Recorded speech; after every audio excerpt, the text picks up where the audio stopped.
하나님이 이 모든 말씀으로 말씀하여 이르시되 나는 너를 애굽 땅 종되었던 집에서 인도하여낸 내 하나님 여호와니라. 너는 나 외에는 다른 신들을 내게 두지 말라.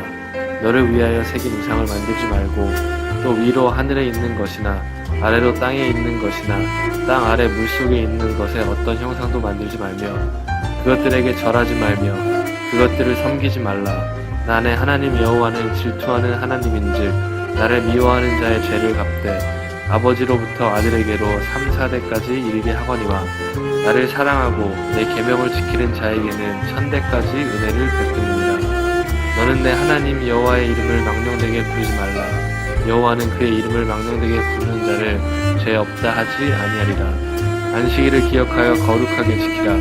엿새 동안은 힘써 내 모든 일을 행할 것이나 일곱째 날은 내 하나님 여호와의 안식일인즉 너나 내 아들이나 내 딸이나 내 남종이나 내 여종이나 내 가축이나 내 문 안에 머무는 객이라도 아무 일도 하지 말라. 이는 엿새 동안에 나 여호와가 하늘과 땅과 바다와 그 가운데 모든 것을 만들고 일곱째 날에 쉬었음이라. 그러므로 나 여호와가 안식일을 복되게 하여 그날을 거룩하게 하였으니라. 내 부모를 공경하라. 그리하면 내 하나님 여호와가 내게 준 땅에서 내 생명이 길리라. 살인하지 말라. 간음하지 말라. 도둑질하지 말라. 내 이웃에 대하여 거짓 증거하지 말라. 내 이웃의 집을 탐내지 말라. 내 이웃의 아내나 그의 남종이나 그의 여종이나 그의 소나 그의 낙이나 물은 내 이웃의 소유를 탐내지 말라.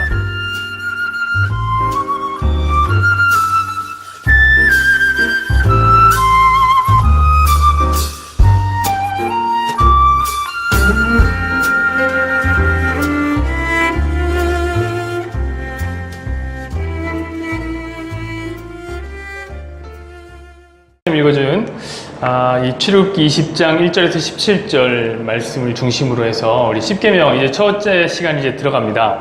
상한 김밥 취급이라는 제목으로 우리 함께 말씀을 나눴으면 좋겠습니다. 옛날에 이런 광고 카피가 있었는데 아마 기억을 못 하시는 분들이 대다수일 거고요. 기억하시는 분들도 있을 겁니다. 추억에 한번 젖어보시기 바랍니다. 이거 좋은 것만 드려요. 이 카피 혹시 기억하시나요? 아무도 모르지는 않죠? 저만 아는 거예요? 몰라요? 쌤도 몰라요? 넘겨줘 볼래요? 이거 몰라요? 저는 굉장히 과음에 나왔는데 이 이야기가 켈로그 광고를 하면 안 되니까 저 시리얼 광고인데 좋은 것만 드린다. 왜 제 마음에 많이 와닿았냐면은 저걸 정말로 먹고 싶었거든요. 저 어렸을 때. 근데 저걸 못 사 먹었어요. 우리 엄마 안 사줬거든요. 저기 어머니가 딱 나와서 아이들에게 딱 우유 딱 말아주면서 먹으라고 했던 게 아직도 생각나요. 엄마가 사랑해서 좋은 거를 주려고 하는데 왜 우리 엄마는 안 줄까? 너무 속상했다는 거 아닙니다. 그런 것 같습니다. 사랑하기 때문에 좋은 것을 준다. 이것은 너무나 당연한 얘기죠. 저는 이 이야기를 이 전현무라고 하는 사람의 변화를 통해서 잘 보게 된 것 같습니다. 여러분 전현무 알죠? 방송인 전현무 씨가 놀라운 변화를 이끌었어요. 원래는 이 전현무 씨의 별명이 뭐냐면은 패스였습니다. 이 패스 아니라요. 패션 쓰레기를 가리켜서 요즘에 패스라고 부르더라고요. 근데 요즘에 별명이 바뀌었어요. 뭘로 바뀌었냐면 페피로 바뀌었더라고요. 페피로 바뀌었더라고요. 한번 넘겨줘 볼래요? 이러고 다녔단 말이에요. 이러고 다녔는데 이거 지금 패션쇼에 초대를 받았더라고요. 그래갖고 이렇게 입고 다니는데 엄청난 변화다 라는 생각이 듭니다. 이 왜 변했죠? 여러분 다 알다시피 탑모델 한혜진이라고 하는 이 여자친구를 만났기 때문에 그런 것이죠. 여자친구가 시키는 대로 입고 다니기 시작한 거예요. 오빠 이거 입지 말고 좋은 거 입고 다녀. 이렇게 해갖고 이제 이렇게 변한 거죠. 물론 전현무 씨는 자기의 이야기를 이렇게 얘기하더라고요. 진짜 탑 모델의 남자친구로 사는 거 쉽지 않다. 너무 어색하다는 거예요. 이거 불편하고. 그래도 그게 좋은 건 줄 아니까 입고 다니죠. 제 친구 중에서도 그런 친구가 있어요. 원래는 진짜 트레이닝복만 입고 다녀요. 사시사철 똑같은 트레이닝복을 입고 다니는 친구가 있는데 이 친구가 결혼을 하고 나더니 한번 만났는데 목에 그 스카프를 메고 왔어요. 그래서 제가 너 이거 뭐한 짓이냐? 이건 너랑 어울리지 않아. 다시 벗고 와라, 다시 돌아와라 라고 얘기했더니 아내가 아침마다 그날 입어야 될 옷을 이렇게 너무 재수없죠. 좀 부러워요. 그렇게 사는 게 너무 멋있는 것 같아요. 맛있게 변했어요. 본인은 물론 불편하다, 툴툴대고 트레이닝복이 편하지 라고 하지만 확실히 좋아졌어요. 확실히 이미지가 달라졌더라고요. 여러분, 건강에 신경 쓰는 아내를 만나면 유기농 사이다 같은 걸 마셔야 됩니다. 진짜 맛없지만 먹어야 돼요. 건강에 신경 쓰는 아내가 차려준 밥상이란 그냥 지나가다 풀을 뜯어먹는 것과 같다 라고 생각이 들어요. 왜냐면 아무 간을 안 해주거든요. 그냥 자연식 그대로 나와요. 그냥 씹어 먹는 거죠. 막 그래도 먹어요. 입에 불편하지만 먹어요. 왜죠? 그게 사랑해서 좋은 걸 주는 줄을 아니까 먹게 되는 것이죠. 여러분, 사람들은 있는 그대로를 사랑하는 게 좋다라고 얘기합니다. 저도 동감하고요. 거기 동의합니다. 그러나 사랑한다면 좋은 것을 주고 싶은 것은 너무나 당연한 거예요. 이거는 좀 잘못된 거죠. 야, 네가 이걸 좀 고쳐야지만 내가 너를 사랑할 수 있어 라고 한다면 그 사람 자체를 사랑하는 게 아니라 내가 갖고 있는 취향을 사랑하는 거겠죠. 그러나 그 사람을 사랑한다면 그 사람에게 좋은 것을 주고 싶은 것은 사랑의 당연한 속성이다 라고 말하고 싶어요. 여러분 생각해보세요. 있는 모습을 그대로 사랑한다고 한혜진이 전현무 나는 오빠 있는 모습 그대로 사랑하니까 늘 입고 다니는 대로 입고 다녀 라고 한다면 자기가 욕먹을 거예요. 자기는 그렇게 좋은 옷 입고 다니면서 이러고 입고 다니면 어떻게 해요? 안 되잖아요. 좋은 걸 줘야 되지 않겠습니까? 저의 룸메이트 에드워드 최군을 제가 소개해 주고 싶습니다. 한 번 룸메이트면 영원한 룸메이트입니다. 지금 캐나다에 있지만 저는 결혼했으면 좋겠는 사람 중에서 1등이 누구냐면 에드워드 최군이에요. 저는 저보다 빨리 이 친구가 결혼을 했으면 좋겠어요. 왜 그러냐면 이 친구는 몸에 안 좋은 것만 찾아 먹고 다니는 놀라운 재능이 있습니다. 라면, 맨날 짜파게티. 그 짜파게티를 그렇게 먹어요. 나 같으면 질려서 못 먹겠는데 아침, 점심, 저녁 짜파게티를 먹어요. 꼭 콜라 같은 거랑 같이. 콜라도 이만큼 싸놓고 먹어요. 건강에 안 좋은 거. 저도 건강에 안 좋은 걸 많이 먹지만 저보다 윗길이에요. 확실히 이러다 금방 죽겠구나 싶을 만큼 안 좋은 걸 먹어요. 근데 만약에 그 친구가 결혼을 했는데 아내가 나는 오빠의 있는 모습 그대로를 사랑하니까 원래 먹던 대로 많이 드시다가 돌아가시네요 이렇게 한다면 저는 그건 사랑이 아니라고 생각해요. 저는 에드워드 최군이 이 자연식을 사랑하는 그런 아내와 빨리 만났으면 좋겠어요. 그런 거 아시죠? 팔상체질 이런 거에 완전 빠져있는 그런 아내와 만나서 그 길거리에 풀떼기 같은 거 먹으면서 건강하게 살았으면 좋겠다는 생각이 듭니다. 계속 얘기하고 있습니다. 좋은 것을 주고 싶은 것은 사랑의 속성입니다. 그 속성 때문에 평강공주가 바보 온달을 온달 장군으로 만들 수 있었던 거 아니겠습니까? 좋은 것으로 만들어간 것이죠. 그럼 물론 주의할 점은 있습니다. 내가 좋아하는 것을 너에게도 좋은 것이다 라고 생각해서는 안 되겠죠. 내가 좋은 거는 다 좋은 거야 라고 판단하는 것은 이런 극단에 빠지는 건 굉장히 이기적인 거겠죠. 그걸 조심한다면, 사랑한다면 좋은 것을 주고 싶습니다. 여러분, 오늘 우리는 십계명 첫 번째 시간을 갖습니다. 십계명이 우리에게 하나님께서 어떤 마음으로 주신 글인가 라는 것을 배워나가려고 해요. 십계명 서론입니다. 한번 그 십계명 안으로 들어가 보시길 바랍니다. 다시 말씀드리지만 십계명은 하나님께서 하나님의 백성들에게 내려주신 10가지 문장입니다. 제가 왜 이렇게 얘기했냐면은 원어에는 이 십계명이라는 특별한 말은 없어요. 그냥 10가지 문장이라는 얘기로 나옵니다. 이 10가지 문장이 하나님께서 자신의 뜻과 자신의 마음을 담아 놓으신 것이죠. 그래서 사실 문제가 생긴 거다 생각이 됩니다. 왜냐하면 이 십계명이 상호간에 주어지는 문서다 보니까 받는 사람이 있고 주는 사람, 하나님 주셨고 이스라엘 받았잖아요. 받는 사람이 있고 주는 사람이 있다 보니까 받는 자와 주는 자의 마음이 빗나갔어요. 그래서 문제가 생긴 것 같습니다. 예를 들면 이런 거죠. 남자친구가 여자친구를 사랑하는 마음으로 늘 갖고 있다가 지켜보던 이제 구두 구두가 세일을 한 거예요. 그래서 지금 딱 마침 이때다. 이 사갖고 갖다 줘야지 하고 구두를 사갖고 여자친구한테 갖다 줬어요. 여자친구가 그걸 봤더니 하루 종일 그 구두를 쳐다보면서 야, 나한테 구두를 선물했네? 야, 구두를 선물한다는 거는 예로부터 신발을 선물한다는 건 나를 떠나라는 의미인데 얘가 혹시 나를 떠나고 싶은 건 아닌가? 왜 나한테 이런 걸 선물했지? 라고 하루 종일 묵상하고 있으면 여러분, 주는 사람은 아무 생각 없이 그냥 사랑해서 준 건데 받는 사람이 온갖 오해를 하고 있다면 문제되는 거 아닙니까? 딱 이 정도의 수준으로 사람들이 십계명에 대해서 오해하고 있습니다. 주는 자와 받는 자의 마음이 빗나갔기 때문이죠. 저는 이 시간 짧은 영상이지만 사람들이 십계명을 어떻게 생각하는지 들여다봤으면 좋겠습니다. Because I gotta tell you the truth, folks. I gotta tell you the truth. When it comes to bullshit, big time, major league bullshit, you have to stand in awe of the all-time champion of false promises and exaggerated claims, religion. Think about it. Religion has actually convinced people that there's an invisible man living in the sky who watches everything you do every minute of every day. And the invisible man has a special list of 10 things he does not want you to do. And if you do any of these 10 things, he has a special place full of fire and smoke and burning and torture and anguish where he will send you to live and suffer and burn and choke and scream and cry forever and ever till the end of time. But he loves you.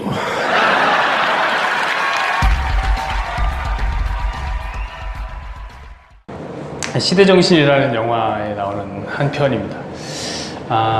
교회에서 시대정신이라는 영화를 튼 건 아마 우리 교회가 처음일 거다라는 생각이 들어요. 저거 보면은 예수 잘 믿던 사람이 무신론자가 돼서 나온다는 영화입니다.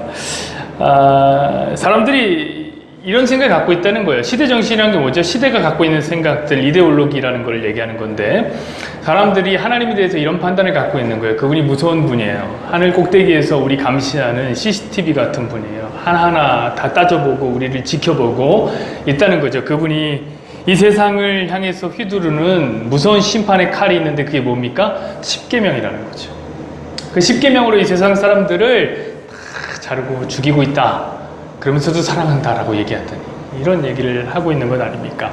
이것이 여러분 이 세상이 십계명을 바라보고 있는 시선, 불편한 시선입니다. 자, 여러분들은 십계명 어떻게 생각하시나요? 여러분의 성경이 제일 앞쪽에 나와 있는 혹은 제일 뒤쪽에 나와 있는 이 십계명 어떻게 생각하고 계시나요? 아마 비슷하게 생각하고 있진 않나요? 물론 이만큼까지는 생각 안 해도 하나님이 이 괜한 걸 주셨어요. 괜히 이런 걸 주셔갖고 마음이 불편해요. 이건 뭐 지키나 안 지키나 왜 신경 쓰입니다. 이런 생각을 하고 있진 않나요? 여러분, 이스라엘은 이 말씀을 어떻게 받았는가? 저는 한번 그들의 반응도 봤으면 좋겠습니다. 오늘 읽지는 않았지만 그 뒤에 17절까지인데 20장 18절은 이렇게 이야기하고 있습니다. 18절 19절 보세요. 뭇 백성이 우레와 번개와 나팔 소리와 산의 연기를 본지라 그들이 볼 때에 떨며 멀리 서서 모세에게 이르되 당신이 우리에게 말씀하소서 우리가 들으리이다. 하나님이 우리에게 말씀하시지 말게 하소서 우리가 죽을까 하나이다. 지금 십계명의 말씀이 하나님에게서 떨어질 때에 이스라엘 백성들이 느끼는 그 감정은 무엇이냐면 두려움이었습니다. 너무너무나 두려워했어요. 하나님의 거룩한 임재 앞에 이스라엘은 벌벌 떨고 있었습니다. 그래서 심지어 우리에게 말씀조차 하지 마십시오. 우리 너무 무섭습니다 하고 애걸복걸하고 있는 모습이 잘 드러납니다. 이런 감정을 뭐라고 하냐면 바로 누미노제라고 이야기합니다. 독일의 철학자였던 루돌프 오토라는 사람은 자신의 책이었죠. 이 성스러움의 의미라는 책에서 이 누미노제라는 단어를 처음 사용하게 됩니다. 그 단어는 뭐냐면은 절대자 앞에 서 있는 사람들이 느끼는 감정. 놀라운 신비와 기적을 체험할 때 느끼는 감정. 그것을 바로 누미노제라고 얘기했습니다. 그 감정은 어떤 거냐면 두 가지인데 첫 번째 뭐냐면은 억소리도 낼 수 없을 만큼 강력한 압도감이 찾아온다. 두려움. 압도되어지는 두려움이 온다. 라는 것이고, 두 번째는 뭐냐면은 그럼에도 불구하고 매혹적으로 거기에 끌려 들어가더라. 이게 누미노제라는 감정의 두 가지 내용입니다. 이걸 성경적으로 얘기하면 어떤 말이 날까요? 여러분이 잘 알고 있는 경외라는 단어가 아마 그 단어가 될 거예요. 경외. 경자가 경배할 경자고 외자가 두려울 외자예요. 그러니까 두렵지만 경배하는 것이죠. 더 쉽게 표현하면 두렵지만 사랑하는 이상한 변태 같은 감정이 바로 저런 누미노제, 경외하는 것이다 라는 것이죠. 예를 들어볼게요. 제가 이 누미노제의 감정을 느꼈던 것은 제가 한 중학생 때쯤이었습니다. 처음으로 시문화라는 배우를 봤을 때 저는 이 누미노제를 느꼈습니다. 이야, 잠깐 시문화를 모르시는 분들이 혹시 또 있을지 제가 처음 길을 가다가 봤습니다. 드라마를 찍고 있는데 제가 그 드라마 이름도 기억합니다. 작은 도둑이라는 미니 시리즈를 찍고 있었을 텐데 와, 지나가는데 저렇게 아름다운 사람이 있을까? 압도되어지는 걸 느꼈어요. 너무 이쁘구나. 와. 라고 느끼면서 거리감이 확 느껴졌지만 나와는 다른 종족이야 저 사람은. 그런데 어떤 느낌이 드는지 아세요? 제가 그 사람을 쫓아다니고 있다는 사실을 뒤늦게 알았어요. 그 가는 데마다 제가 쫓아다니면서 계속 구경하고 있더라. 자, 가까이 하고 싶은 마음. 연예인들의 연예인이라고 불리는 정우성 같은 사람을 보면 그런 생각이 든대요. 진짜 막 압도되어지는 잘생김. 자기도 잘생긴 걸 알던데 기분 나쁘게. 그런 걸 느끼더라고요. 근데 여러분, 오늘 이스라엘은요, 하나님의 임재 앞에서 제가 지금 말하고 있는 누미노제의 감정과는 조금 다른 감정을 느끼고 있는 것이라고 생각이 듭니다. 경외의 감정과는 좀 다르다라는 것을 저는 발견했습니다. 그것은 뭐냐면 이들에게는 두려운 마음은 있는데요, 하나님에게 끌리는 마음이 없는 거예요. 두렵지만 끌리는 것이 누미노제인데 두려워서 멀찌감치 도망가고 있습니다. 내게 다가오지 마십시오 라고 하는 이스라엘의 모습을 본 거예요. 저는 이것을 보면서 누미노제가 사실은 하나님 앞에서의 감정이 아닐 수도 있겠다라는 생각을 했어요. 여러분, 이것이 하나님 앞에서의 죄인의 실존이다 라고 말하고 싶어요. 여러분, 하나님께 죄인이 못 다가갑니다. 너무 두렵고요, 떨려서 나를 떠나소서라고 하는 것이 죄인의 모습이에요. 여러분, 이것이 첫 번째 범죄를 한 인간에게서부터 출발해서 하나님 앞에 선 죄인들은 모두 이런 반응을 보입니다. 첫 번째 범죄한 인간의 반응을 한번 볼까요? 창세기 3장 8절입니다. 뭐라고 써있냐면, 그들이 날이 서늘할 때에 동산에 거니시는 여호와 하나님의 음성을 듣고 아담과 그 아내가 여호와 하나님의 낯을 피하여 동산 나무 사이에 숨은지라. 숨어버렸어. 하나님의 낯을 피했어. 이게 죄 지은 죄인들의 실존이에요. 마치 빛나는 사람 앞에서 말 한마디 꺼내지 못하고 숨어버리는 찌질한 남자처럼 그냥 숨어버린 겁니다. 여러분, 저는 이런 이스라엘의 반응, 이 아담과 하와의 반응을 보면서 한 수년간 한 번도 이동해 본 적이 없는 이 쇼파를 드러냈을 때에 느끼는 충격을 받았습니다. 아시나요? 한 몇 년 동안 쇼파를 그대로 냅둔 다음에 이사 가려고 한번 싹 드러내면 그 안에 온통 먼지가 있고 온갖 머리카락이 들어있고 동전도 좀 들었고요. 이게 무슨 벌레인지를 모르는, 종족을 알지 못하는 벌레들까지도 막 나와요. 내가 이렇게 더러운 데 살았나? 이런 충격을 받아요. 제가 이 반응을 보면서 제 안에 이렇게 더러운 먼지 같은 이스라엘의 반응이 발견되었습니다. 제 안에도 그런 발견들이 있더라고요. 제가 질문을 하면서 한번 넘어가 보도록 하죠. 여러분, 왜 사람들이 자기와는 차원이 다른 미남, 차원이 다른 미녀 피하고 싶은 걸까요? 그 앞에 서면 숨는 걸까요? 문제를 드릴게요. 첫 번째, 어차피 내게 못 드니까 그냥 쓸데없이 에너지를 쓰지 말자고 갖고 있는 것이다. 두 번째, 나의 초라함을 들키고 싶지 않아서 그 앞에 서면 내가 초라해지니까. 어떤 걸까요? 많은 사람들이 어쩌면 1번이라고 얘기할 수 있을 것 같아요. 어차피 내 거 못 되잖아. 너무 이쁘니까 나 안 좋아할 텐데. 그러니까 걷다 에너지 쓰지 말자라고 사람들은 선택할지 모르겠지만 저는 후자라고 생각합니다.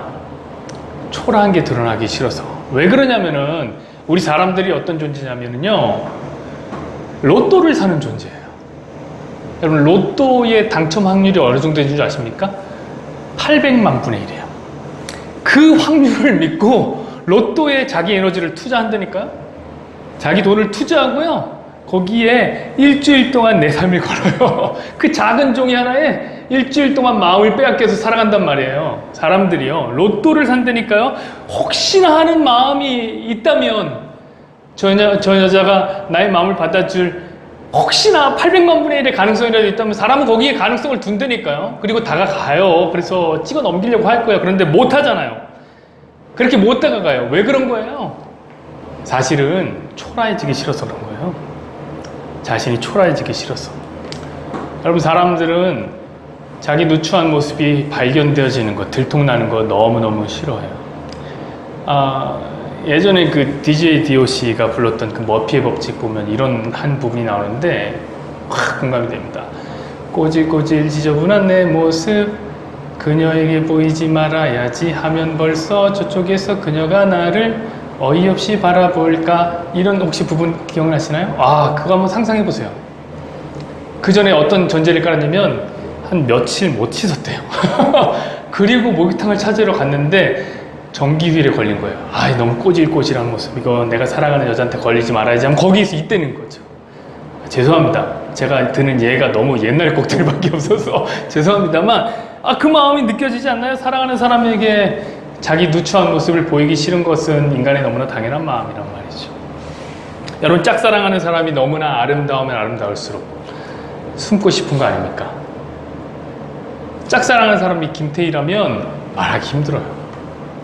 물론 내가 B 정도 되면 가서 한번 사귈까요? 이렇게 할 수 있겠지만, 내가 B 정도의 외모가 안 되고 내 외모가, 내 주머니 사정이, 직업이 형편없다고 느껴질수록 더 숨고 싶죠. 더 숨고 싶어요. 여러분, 유유상종이라는 말은요, 초라하기 싫은 사람들, 죄인들의 본성이 만들어내는 말이에요. 여러분, 사람들이 누구 사귈 때, 사람 사귈 때, 이 사람이 부자니까 사귀어야지, 가난하니까 사귀지 말아야지, 누가 이럽니까? 이런 사람 없어요. 아무도 없어요. 그런데 그렇게 알아서 그룹핑이 되는 거예요. 왜 그럴까요? 여러분, 생각해 보세요. 가난한 사람이랑 부자랑 있어요. 더 나은 사람이랑 덜 나은 사람이 있어요. 누가 밀어낼까요? 부자가 밀어내는 줄 아세요? 아닙니다. 가난한 사람 밀어내요. 제가 잘 알아요. 제가 군 복무를 제가 했습니다. 그러나 야전에 가서 한 건 아니고요. 저는 군 복무를 대체 복무를 했습니다. 제가 나사병 출신이거든요. 나사를 박을 때 허리가 안 좋아갖고 이 공익근무요원을 했거든요. 그때 이제 만났던 형님이 있는데, 그 형님은 재벌은 아니고 준재벌 정도 되는 분이었어요. 생수산업 사업을 하시는 아버지의 아들이었는데, 그 형님이랑 만나서 친하게 지냈죠. 그 형님이 이제 백 써서 이제 그게 온 거고, 저는 허리를 다쳐서 가서 이제 함께 친해져서 얘기를 하고 같이 밥도 먹고, 그냥 잘 사는 분이었죠.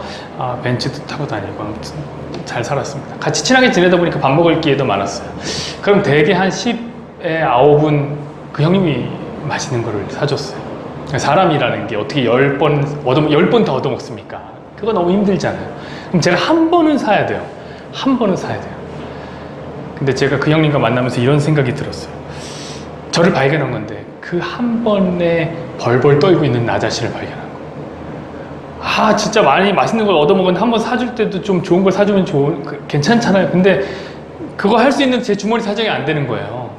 그래서 그거 만나는 게 벌벌 떨리는 거예요. 그러면서 점차 멀어지더라고요. 그 형님 밀어낸 게 아니에요. 제가 점점 밀려난 거죠. 그럼 영화 버닝이라는 영화가 있는데, 이 영화는 가난한 작가 지망생 청년과 타고난 부자인 청년이 서로 관계를 맺고 서로의 삶에 한 걸음씩 들어가 보는 내용의 영화입니다. 이 영화, 가난한 사람, 부자예요. 저는 이창동 감독이 왜 이 영화의 제목을 버닝이라고 지었는지는 잘 모르겠지만 제가 영화를 보면서 느낀 것은 분명해요. 어떤 거냐면 저 부자인 저 친구 앞에 가난한 저 친구가 느끼는 감정이 그런 감정이었어요. 저 부자인 삶을 들여다보니까 내 속이 새카맣게 타들어가고 있는 듯한 느낌을 받고 있는 거예요. 그래서 결국에 그 타는 듯한 자기 열등감에 사로잡혀서 저 부자 청년을 불로 태워서 죽인다는 내용이 바로 이 내용입니다. 여러분, 사람 사이에서도 이렇게 열등감이 폭발하는 것이 죄인이에요. 그리고 피하고 싶은 게 죄인이죠. 하물며 가장 영광스러운 하나님 앞에 선 인생은 어떻겠습니까? 숨고 싶은 거야. 너무나 도망가고 싶은 거예요. 그분의 끌리는 매력에도 불구하고 피하게 된다는 거죠. 왜 그러냐면 자기 누추함을 밝히고 싶지 않아서 그런 것입니다. 여러분, 죄송합니다. 또 하나 옛날 노래를 하나 해야 되겠는데, 이광조 씨 가까이 하기엔 너무나 먼 당신이라는 노래가 있는데, 거기 보면은 그런 노래가 나와요. 가까이 하기에 너무 먼 당신, 어떻게 해야 되나요? 난 잊을게요. 가까이 하기엔 너무 어려운 사람 잊어야 되겠죠. 피해야 되겠죠. 그 수단으로 쓰는 게 뭐냐면 바로 사람들이 두려움이라는 수단을 쓰는 겁니다. 두려움. 여러분, 이런 거 있죠? 예쁜 사람을 차갑다라는 프레임을 씌우는 거. 그런 거 아시나요? 예쁜 사람에게 예쁜 여자들은 차가울 거야 라고 남자들이 생각한다니까요. 왜 그런 걸까요? 그 예쁜 사람을 피하고 싶은, 자기 초라함이 드러나고 싶지 않은데 피할 만한 자기 합리와 자기 변명을 만드는 거예요. 여러분, 사실 예쁜 사람들이요 날카롭지 않아요. 오히려 예쁜 사람들은 이 열등감이 없기 때문에 마음이 많이 열려 있다니까요. 그래서 얘기하기가 더 편하다니까요. 근데 피해요. 차갑다고 생각. 봐봐, 여러분들 지금 다 뒤에 계시잖아요. 제가 앞에 있지만 다 저를 피해서 뒤로 가 계시잖아요. 제가 여러분들의 마음을 알겠어요. 응? 여러분, 남녀가 이별하면요 왜 그렇게 서로 욕할까요? 저는 이해가 안 가는 거예요. 아니, 남녀가 이별하면 방금 전까지 죽지 못해서 그냥 사랑한다고 막 그랬던 이들이 이별하면 서로 막 욕하기 바빠요. 저는 다 나쁜 놈이죠. 어떻게든 나쁜 놈이야. 막 그래. 그럼 제가 방금 전까지 이렇게 사랑한다고 했는데 왜 그러지? 왜 그럴까요? 초라하기 싫어서 그래요, 자기가. 저놈이 나빠야지 내가 찼다 라고 얘기해요. 특별히 차임받는, 버림받는 사람 쪽에서 더 많이 욕한다니까요. 자기의 정당성을 확보하기 위해서 그런 거죠. 확보하기 위해서. 합리화 과정입니다. 여러분, 죄를 지은 인생이 하나님을 맞이하는 자세가 이래요. 하나님 맞이하는 자세. 피하고 싶기 때문에 어떻게 그 하나님 만드는 건가요? 두려운 하나님으로 만드는 거예요. 두려운 하나님. 피하고 싶은 하나님. 피할 수밖에 없는 이유를 만들어낸 거예요. 합리화시킨 거예요. 그 이유가 뭐라고요, 여러분? 자신의 누추한 마음이 폭로되는 것이 싫기 때문에 그런 거예요. 자, 이스라엘 반응이 그랬던 거예요. 두려워하는 마음. 아까 전에 인생들이 하나님을 생각하는 방식도 보지 않았습니까? 인생들이 하나님을 그렇게 오해해요, 여러분. 아니, 사실 오해하고 싶어 하는 것이죠.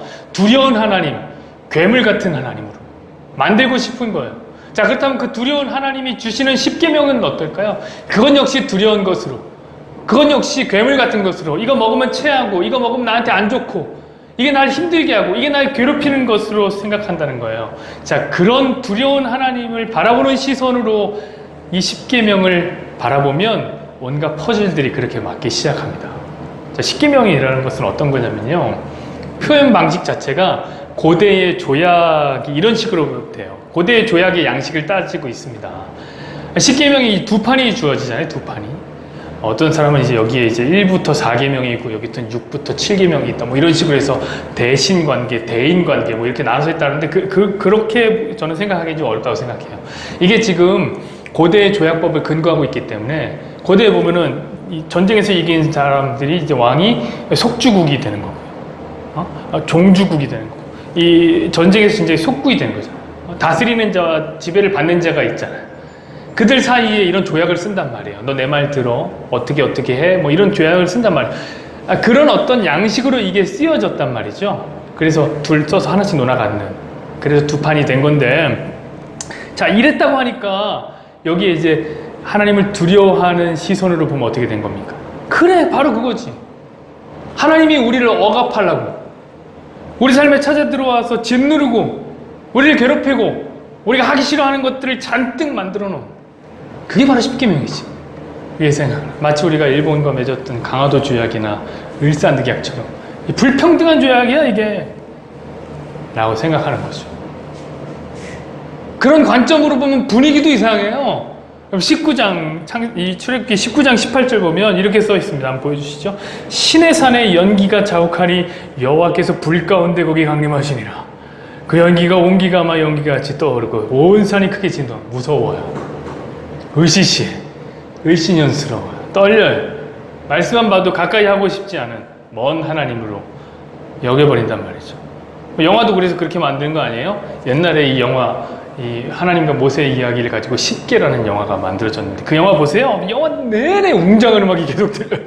아, 숨 막혀요. 내가 막 숨 막혀서 죽어버릴 것 같은 그런 영화예요. 너무 두려움으로 만들어냈어요. 두려움으로 가득 채워놨어요. 가까이 하기엔 너무나 먼 하나님 만들었던 거죠. 그래서 우리의 머릿속에도 그렇게 굳어진 거 아닙니까? 율법으로 사람을 죽이려고 하는 하나님, 엄격함으로 세상을 심판하는 하나님, 꼬치꼬치 깨무는 하나님, 나를 감시하고 있는 하나님, 술, 담배 하면 꿈에 나타나서 너 술 많이 하면 간암 걸린다 라고 너 담배 많이 피면 폐암 걸린다 이렇게 경고하는 하나님. 우리 옛날에 성전 같은 데 뛰어놀면 애들한테 뭐라고 하는 줄 알아요? 집사님들이 너 성전에서 이렇게 뛰어놀면 하나님이 혼낸다. 하나님이 다 온통 그렇게 생각하고 있는 거예요. 그 생각들이 저에게도 있어요. 저도 그런 교육을 받고 자랐단 말이에요. 제가 얼마 전에 부끄러운 고백이지만 복권을 하나 샀습니다. 그러면 왠지 운수가 좋은 날 같았어요. 느낌이 좋았어요. 그래서 지나가다 복권 하나 사갖고 가는데, 주머니 넣고 제가 이제 늘 즐겨 마시던 이제 탄산수가 있어서 그거 마시다가 다 마셔갖고 쓰레기통에 있어서 버리려고 하는데, 보통 남자들은요 쓰레기통을 보면 던져놓고 싶은 마음이 생겨요. 던져놓으려고 이렇게 탁 던져서 넣는데, 서장훈도 아닌데 제가 던지니까 안 들어가죠. 10중 8구 안 들어가요. 그럼 어떡합니까? 저는 진짜 아무 생각 없이 가서 주워서 넣어요. 여러분, 저는 버리고 가는 사람이 아닙니다. 오해하지 마세요. 근데 던졌는데 안 들어가는 그 순간 제가 어떤 생각을 했는지 아세요, 여러분? 제 머릿속에? 저 분명히 가서 또 넣을 건데 갑자기 어떤 생각이 드냐면, 야, 이거를 내가 쓰레기통에 만약에 안 넣고 그냥 집으로 간다면 이 복권이 안 될지도 모르겠다. 하나님이 날 보고 있어서 그런 생각이 내 안에 들더라고요. 이게 우리가 생각하는 하나님이에요. 저도 그래요. 빈 페트병 하나도 제대로 못 던지는, 그게 하나님에 대한 생각. 하나님은 무서운 분, 그래서 피하고 싶은 분으로 생각하는 것이죠. 여러분, 저는 그렇기 때문에 앞으로 우리가 그렇게 하지 말자, 하나님을 무서운 분으로 생각하지 말자 라고 말하는 중이 아니에요. 왜냐면 제가 말하고 싶은 것은, 하나님으로부터 피하고 싶은 것은 죄인의 본성이기 때문에 그거 못해요. 안 돼요. 저는 계속 그런 생각이 드는걸요. 저도 그랬어요. 오늘 이 말씀을 준비하려고 이 출애굽기를 말씀을 계속 읽는데, 읽으면 읽을수록 너무 두렵고 떨리는 거야. 이 말씀이 너무 두렵다라고 생각이 들어요. 그러나 오늘 이 시간 우리가 해야 될 건 뭐냐면, 성령 하나님 앞에 은혜를 구하는 거예요. 그래서 우리 죄인의 이 관점, 죄인의 세계관에 이 눈을 감아버리고, 좀 하나님 오늘 이 시간 찾아오셔서 우리에게 은혜의 눈을 좀 뜨게 해주십시오. 성령 하나님의 눈을 뜨게 해주십시오. 그리고 성경을 보게 해주십시오. 그게 사실 우리가 오늘 해야 되는 일이에요. 그리고 성경을 다시 봤더니 보이게 되더라고요. 여러분도 마찬가지예요. 그 눈을 뜨고 성경을 보면 다시 보이게 되고 만나게 될 겁니다. 어떤 게 만나게 되냐? 우리가 그 하나님을 어떻게 생각하든지 상관없이, 우리가 그 하나님을 두려운 분이라고 생각하거나 그 하나님을 괴물같이 생각할지 모른다 할지라도, 우리의 추악함과 우리의 누추함을 보이고 싶지 않은 마음 때문에 하나님을 피하고 싶을지라도, 거리를 두고 싶을지라도, 우리를 끈질기게 찾아오신, 우리를 사랑하셔서 찾아오신 하나님을 우리는 발견하게 될 거예요. 은혜의 눈을 뜨고 보게 될 때 말입니다. 저는 오늘 본문에서 그걸 봤습니다. 여러분, 그분은 애굽 땅에서 종되었던 우리를 찾아내 주셨습니다. 출애굽기 20장 2절 말씀 한번 넘겨줘 볼래요? 이렇게 써 있어요. 나는 너를 애굽 땅 종되었던 집에서 인도해낸 너의 하나님 여호와로다. 여러분, 애굽에서 종살이를 400년 동안 했습니다. 이스라엘이. 그렇다면 이스라엘 사람들은 그냥 애굽 사람이에요. 그렇지 않겠습니까? 이 사람들 하나님 몰라요. 애굽화된 거예요. 저 미국은 이제 생긴 지 200년 됐지만 그 미국에서 살았던 재미교포 2세, 3세, 4세는요 그냥 미국 사람이에요. 한국 사람은 한국말 좀 할 줄 알겠지만 한국 사람이 아니에요. 미국 사람이에요. 이스라엘 하나님을 몰라요. 심지어 민족의 지도자라고 하는 모세를 찾아가서 하나님이 이렇게 얘기했더니 모세가 뭐라고 하는지 아세요? 당신이 누구라고 얘기할까요? 모세도 하나님을 몰라요. 하나님 완전히 잊혀졌다니까 이스라엘에게. 여러분, 하나님을 잘 알기 때문에, 하나님께 구했기 때문에, 그 하나님을 사랑했기 때문에 이스라엘에게 찾아오신 게 아니라고요. 잘 몰랐는데 아예 잊혀졌는데 그냥 찾아왔어요. 그것도 종살이하는 이스라엘을. 종살이라는 게 뭐죠, 여러분? 인간 같지 않은 삶이에요. 인권의 제로. 인간 같지 않은 가축 취급을 받는 사람들. 여러분, 그들이 잘나서 하나님 찾아가신 게 아니에요. 그들에게 자격이 있어서 찾아가신 게 아니란 말이죠. 하나님을 잃어버린 인생들에게 아무런 자격이 없는 인간 같지 않은 노예들을 찾아와서 구원해 주신 거예요. 그러니 그냥 있는 모습 그대로 사랑해 준 거 아닙니까? 하나님이. 그럼 그 하나님의 마음을 좀 엿보시렵니까? 그럼 그 하나님의 직진 본능이 막 보인다니까요. 여러분, 이 어목한 애굽의 통치 아래 출애굽기 1장부터의 내용을 보면 하나님은 모세라는 남자를 준비시킵니다. 그 이야기를 보면 히브리 3파, 여러분 3파가 뭡니까? 지금 뭐 우리 3파 누구 아는 사람 있어요? 여러분 이름 될 만한 사람 있습니까? 지금도 3파 뭐 별로 이름 되거나 유명한 사람들이 아니잖아요. 영향 있는 사람들이 아니잖아요. 그 당시 3파들은 더 심합니다.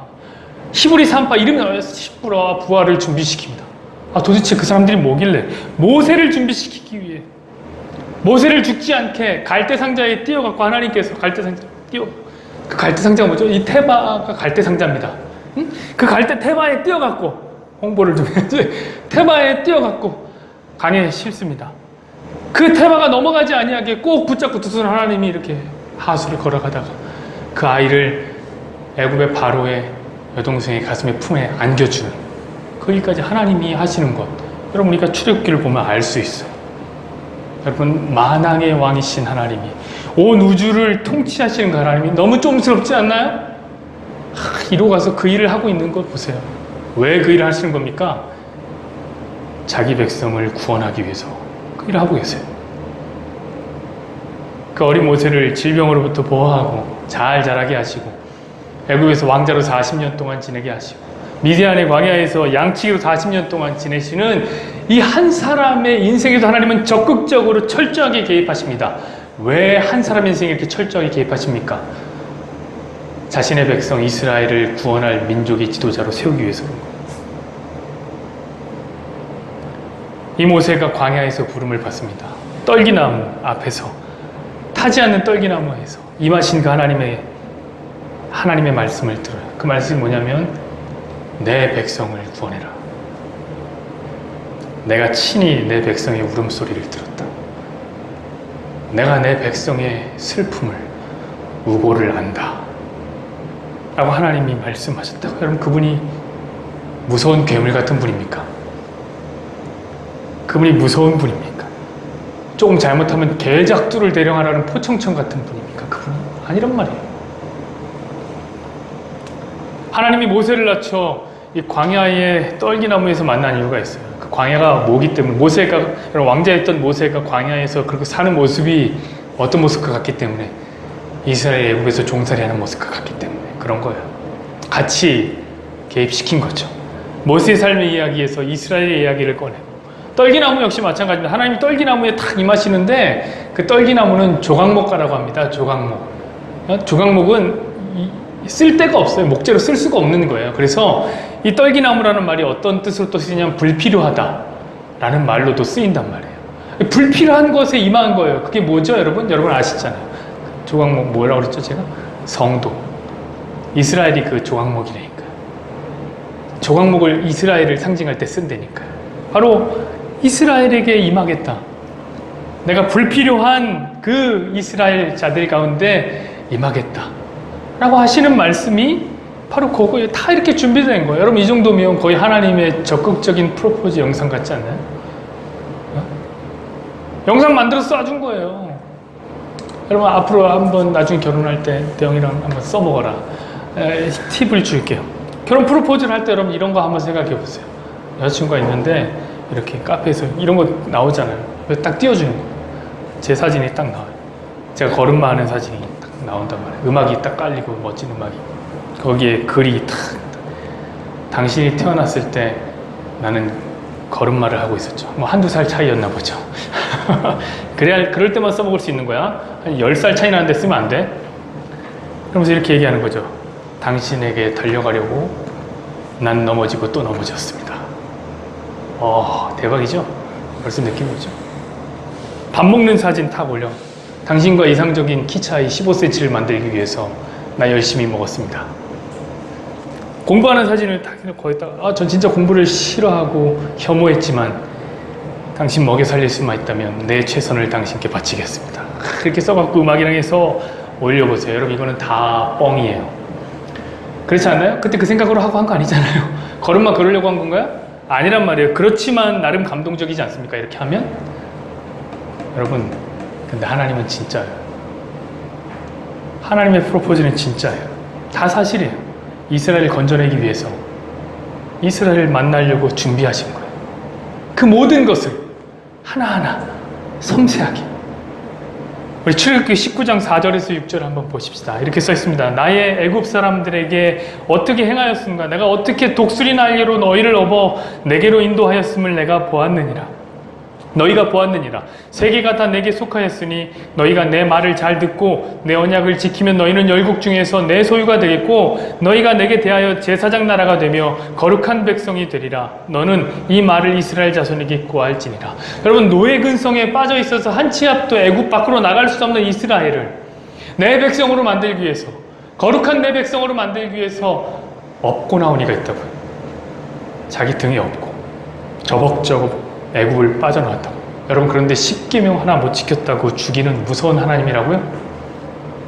그 하나님이 여러분 사람들이 십계명 못 지키면 죽인다고 생각했던 여겼던 그 무서운 하나님이 사실 이스라엘을 구원한 시점은 언제입니까?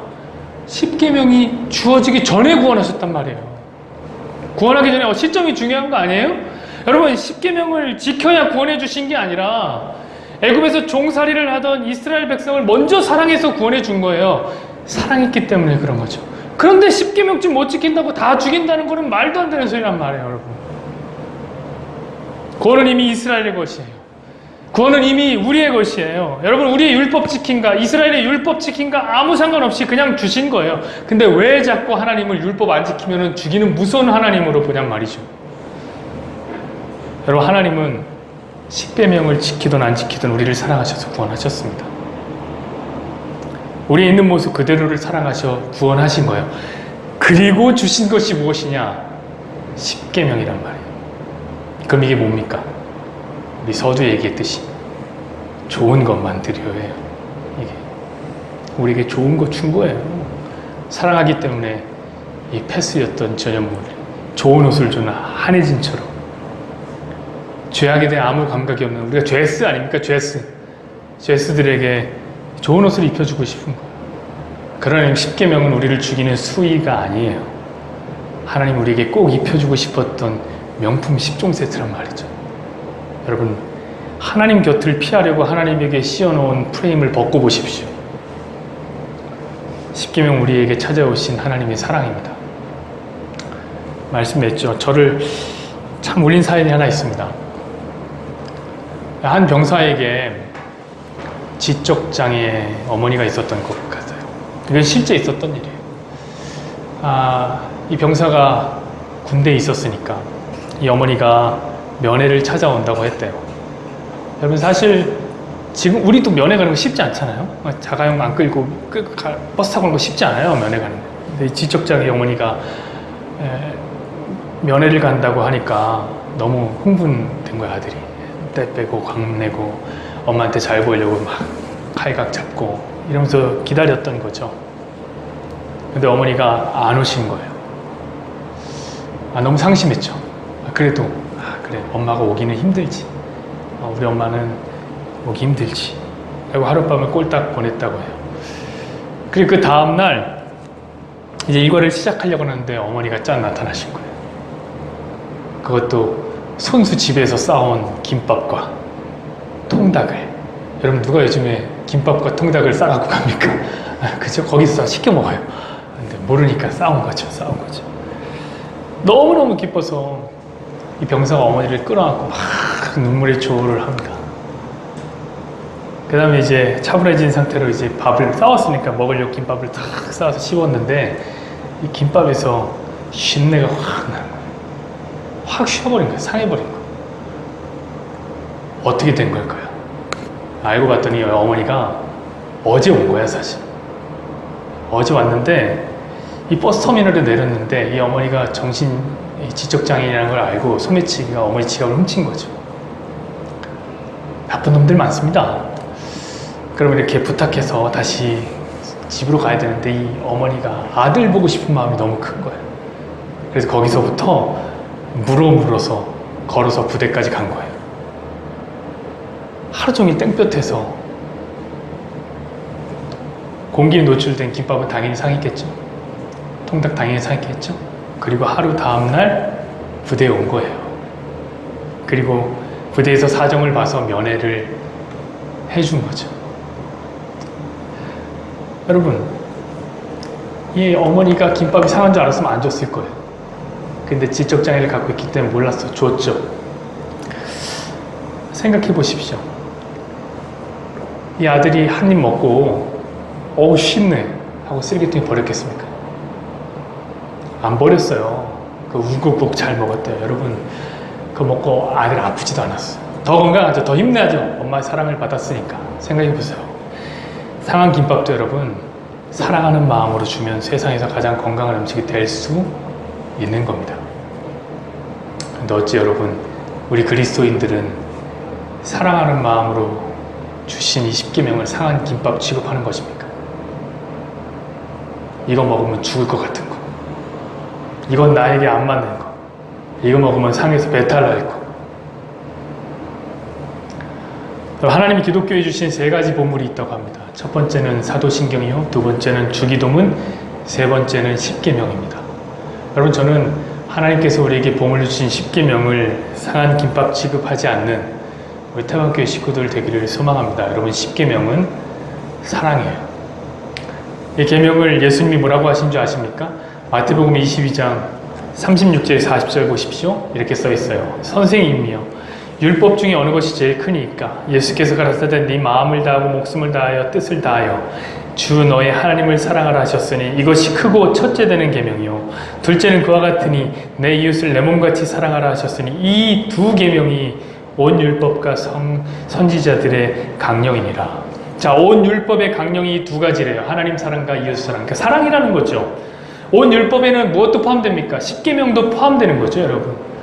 강령이란 말은 무엇이냐면 요약이라는 거예요. 온 율법을 요약하면 이 사랑이다 라는 건데, 원래 강령의 원어는 뭐냐면은 걸려있다는 뜻이에요.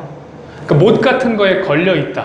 그러니까 온 율법이 이 사랑에 걸려있다 라고 얘기하는 것이죠. 여러분, 어찌 십계명이 우리를 죽이고 힘들게 하는 상한 김밥일 수 있겠냔 말이에요. 십계명은 계속 사랑이라고 얘기하고 있어요. 그리고 이 사랑의 핵심이 뭡니까? 하나님이 자기 아들을 우리에게 주신 것이죠. 요한일서 4장 10절을 읽고 마치겠습니다. 보시죠. 사랑은 여기 있으니 우리가 하나님을 사랑한 것이 아니요 오직 하나님이 우리를 사랑하사 우리 죄를 위하여 화목제로 그 아들을 보내셨습니다. 여러분, 하나님이 우리를 사랑하셔서 자기 아들을 십자가에 못 박으신 그 사랑의 못에 그 십계명이 대롱대롱 매달려 있는 거예요. 사실 그 강령이란 말이 어디도 쓰이냐면 예수님이 십자가에 달려있다라는 말에도 똑같은 단어가 쓰입니다. 그 사랑의 못에 십계명이 대롱대롱 달려있으니, 그러니 이 십계명이 조금 불편하고 조금 내 입에 안 맞고 좀 내 스타일이 아니라 할지라도 한번 좀 입어보고 한번 좀 먹어보고 그렇게 할 수 있는 시간이 앞으로 좀 쭉 있었으면 좋겠어요. 십계명 서러운 시간이었습니다.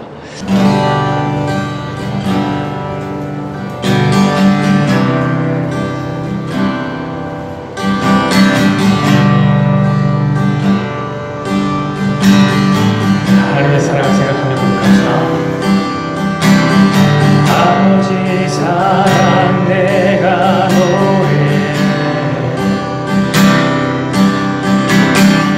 아버지 은혜 내가 노래 그 사랑 변함없으신 거짓 없으신 성실하신 그 사랑 갈 때 꺾지 않으시는 사랑 갈 때 꺾지 않으신 거저가는 눈물을 끄지 아니하시니 거저가는 눈물 끄지 않는 그 사랑 변함없으신 거짓 없으신 성실하신 그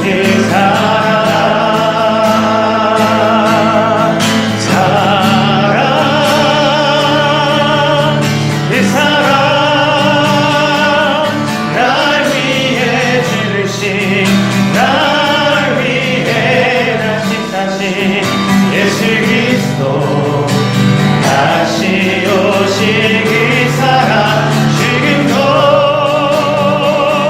생명도 천사로 하늘의 어떤 곳에도 그릴 수 없는 영원한 그 사랑 예수 그 사랑 날 위해 죽으신 날 위해 다시 사신 예수 그리스도 다시 오실 그 사랑 지금도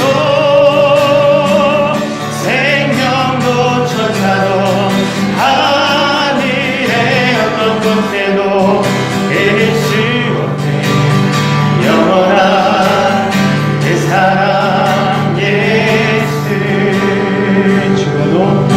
지금도 생명도 천사도 하늘의 어떤 권세도 끊을 수 없는 영원한 그 사랑 예수.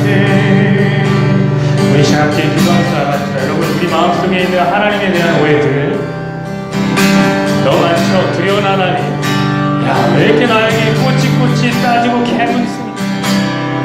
내가 잘못하나 안 하나 감시하고 잘못하면 개잡투를 데려갈 것만 같은 심판자 하나님에 대한 생각들, 여러분 이 시간에 우리 함께 기도할 때 우리 죄성의 눈을 감겨주시라고 기도했으면 좋겠어요. 성경이 말하는 눈으로 하나님을 보게 해달라고, 우리를 너무나 사랑하고 계시는 하나님, 모든 좋은 것을 주고 싶어 안달하고 계시는 그 하나님을 보도록, 그래서 우리에게 십계명을 주셨다는 사실 앞에 감사하며 그 십계명이 우리에게 좀 안 맞고 불편하다 할지라도 하나님 입어보겠습니다. 이것이 내게 좋음을 알고 있습니다. 이렇게 한번 기도하면서 나가시죠. 하나님 아버지 역사하여 주십시오. 하나님 우리를 향한 그 하나님의 사랑이 얼마나 대단한데 우리 하나님